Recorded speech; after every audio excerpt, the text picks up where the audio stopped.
আসসালামু আলাইকুম viewers, Sabinus কিচেনে তোমাদের স্বাগত জানাই। ভাতের সাথে যদি এই রকম ভেজ ডাল থাকে আর যদি থাকে আলু ভাতে, তাহলে আর কিছুই লাগবে না। Let's go. Oh my God. Aha. Yes.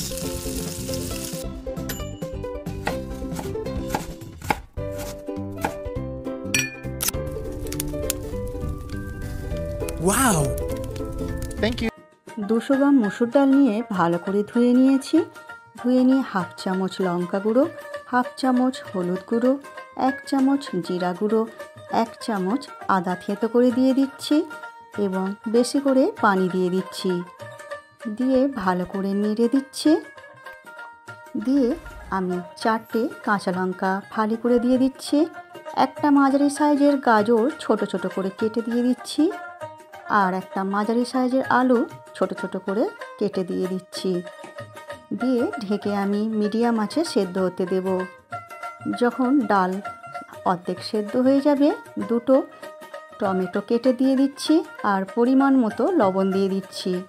দিয়ে ভালো করে নেড়ে আবার ঢেকে আমি সেদ্ধ হতে দেব। ডাল ভালো করে সেদ্ধ হয়ে গেছে। এরপর তোমরা যেমন পাতলা করবে ডাল, সেইভাবে তোমরা পানি দিয়ে নাও। আমি ডাল ঘন করব, তাই বেশি পানি দিইনি এবং ভালো করে ফুটিয়ে নেব। আমার রেসিপিটি তোমাদের এই পর্যন্ত ভালো লাগলে একটা লাইক করে দিও।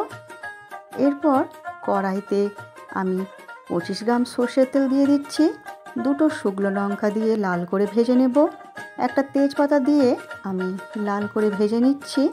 1 চামচ গোটা জিরে দিয়ে দিচ্ছি। লাল করে ভাজা হয়ে গেলে আমি হাফ চামচ হিং দিয়ে দিচ্ছি।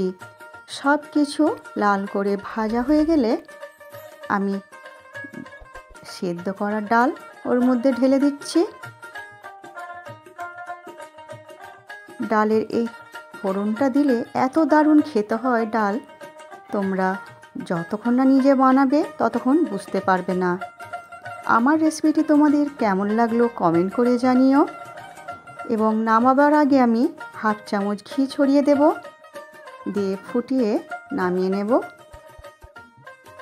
আমার রেসিপিটি তোমাদের ভালো লাগলে তোমাদের বন্ধুবান্ধবের মাঝেও শেয়ার করে দিও।